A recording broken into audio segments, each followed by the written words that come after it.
Dear friends, मैं हूँ अपूर्वा और आज मैं लेके आई हूँ आय व्यय पर आधारित प्रश्न। ठीक है, तो देखिए इसका जो आगे का सब बहुत सा सवाल है हम लोगों ने 2 वीडियो में ऑलरेडी पढ़ चुके हैं और ये है जो उसका आगे का प्रोसेस है वो देखिए। ठीक है, देख लीजिए क्या बोल रहा है। तो आगे का जो सवाल है वो देखिए क्या कह रहा है कि एक व्यक्ति का खर्च, ठीक है सॉरी हाँ, एक व्यक्ति का खर्च और बचत का जो अनुपात है वो 5:2 है। कितना है? 5:2 है। यदि उसकी आय और खर्च क्रमशः 40% और 20% बढ़ाए जाए तो, ठीक है, बढ़ाया जाए तो बचत पर क्या प्रभाव पड़ेगा। ठीक है, तो हमने कल ही आप लोगों को सूत्र बता दिया था, कॉन्सेप्ट बता दिया था। क्या था? जितना कोई व्यक्ति आय करेगा उसमें से जो खर्च करेगा उसको माइनस कर देंगे।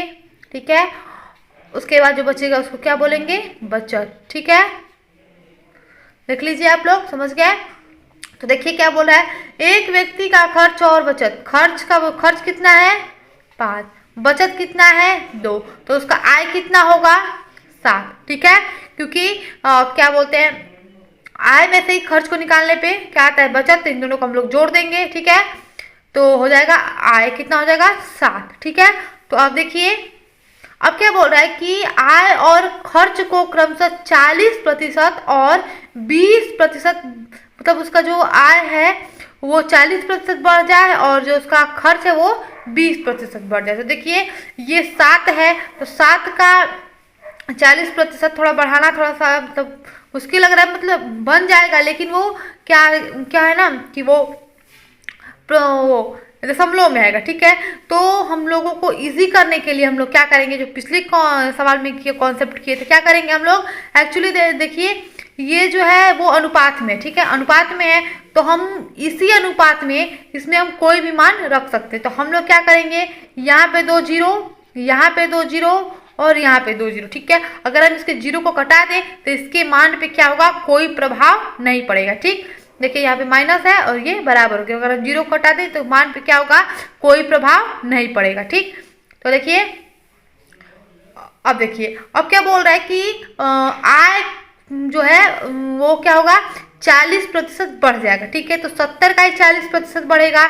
तो देखिए सॉरी 700 का, ठीक, कितना हो जाएगा? ठीक है, कितना बढ़ा? 700 पे 280 बढ़ा। ठीक है, 700 पे कितना बढ़ा? 280 बढ़ा। अब देखिए यहाँ पे क्या बोल रहा है कि खर्च जो है वो भी क्या हो रहा है? 20% बढ़ जा रहा है। ठीक है, तो वो 500 पे होगा।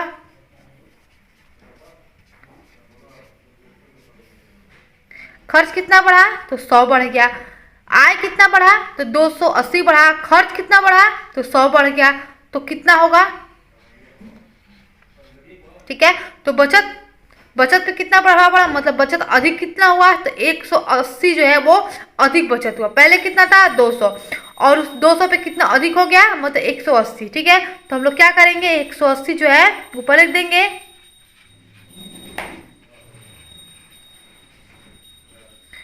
मतलब कि आय कितना बढ़ गया? 90% जो है वो आय बढ़ गया। ठीक है, इसको क्वेश्चन से आपको समझ में आया होगा। इस टाइप के आपके बुक में जितने भी क्वेश्चन है आप इसी मेथड पे लगाइए, देखिए आपको अवश्य ही आएगा। ठीक है, तो नेक्स्ट देखते हैं। तो देखिए इसको क्या करना है ना कि देखिए क्या बोल रहा है, ए की आय बी की आय से 15% अधिक है, बी की आय जो सी की आय से 10% कम है। यदि ए और सी की आय में अंतर 350 रुपये का है तो बी का आय ज्ञात कीजिए। ठीक है, ये जो क्वेश्चन है इसको किस कॉन्सेप्ट पे लगाना है इसको भी बताती हूँ। देखिए इसको आप लोग कभी पढ़े होंगे, ठीक है, आपने पढ़ा होगा अनुपात समानुपात। अगर नहीं भी पढ़ा होगा तो कॉन्सेप्ट देख लीजिए, वो भी क्लियर होगा, ये भी क्लियर होगा। ठीक है, तो देखिए सबसे पहले हम लोग क्या करेंगे कि ए और बी और सी, इसमें कितने कैंडिडेट हैं? तो 3 है, तो हम तीनों को पहले लिख लेंगे। ठीक है, ए बी और सी। ठीक है, ये जो है अनुपात समानुपात जो होता है ना चैप्टर, उसमें का भी इसी टाइप के सवाल लगाए जाते हैं। तो इसको ध्यान से देखिए, इसमें तो कॉन्सेप्ट क्लियर होगा, साथ में उसमें भी कॉन्सेप्ट क्लियर हो जाएगा। ठीक है, तो देख लीजिए ए की जो आय है वो बी की आय से कितने प्रतिशत अधिक है? 15। मतलब कि अगर मान लीजिए कि ए 100 है, सॉरी बी 100 है, तो ए की आय बी की आय से 15% अधिक है, तो ए कितना हो जाएगा? 115। ठीक है, समझ में आ रहा है आप लोगों को? देखिए, और देखिए बी की आय जो है वो सी की आय से 10% कम है। ठीक है, तो मान लीजिए यहाँ नीचे लिख दीजिए, तो सी है अगर 100 है तो बी कितना होगा? सी यदि 100 है तो बी कितना होगा? 90। ठीक है, ठीक। तो इसमें क्या करते हैं ना, बहुत सिंपल मेथड है। उसके बगल में जो लिखा होता है, ठीक है, उसके बगल में जो लिखा होता है उसको धीरे से यहाँ पे लिख देते हैं, बस कुछ नहीं करना। थोड़ा सा इसको सरका दीजिए, यहाँ पे इसको लिख दीजिए, ठीक, बस।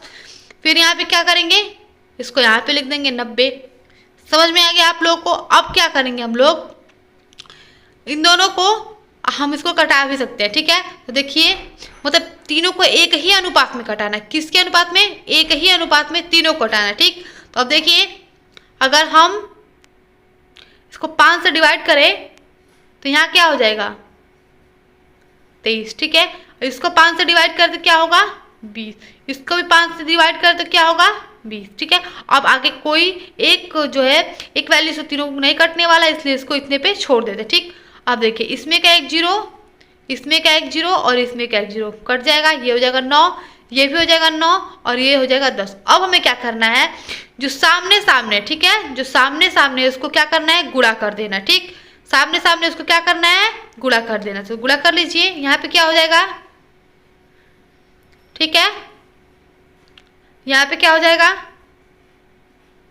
ठीक, ये हो जाएगा इसका अनुपात। क्या हो जाएगा? इसका अनुपात। ठीक है, अब देखिए ये क्या हो जाएगा? ठीक है, तो 23 नंबर होता है 207। ठीक है, थोड़ा सा पहाड़ा भी याद करके रखा कीजिए, बहुत एग्जाम में बहुत काम आता है, बहुत इजीली तरीके से कोई भी लग जाता है। 23 नंबर 207। ठीक है, तो हो जाएगा। अब देखिए क्या बोल रहा है कि ए और सी के आय का जो अंतर है वो कितना है? 350। ठीक है, 350। तो यहाँ पे देखिए ए और सी के आय का अनुपात में अंतर कितना है? 7। ठीक है, ठीक है, अनुपात में अंतर कितना है? 7। और उसमें कितना बोल रहा है, कितने रुपए में है?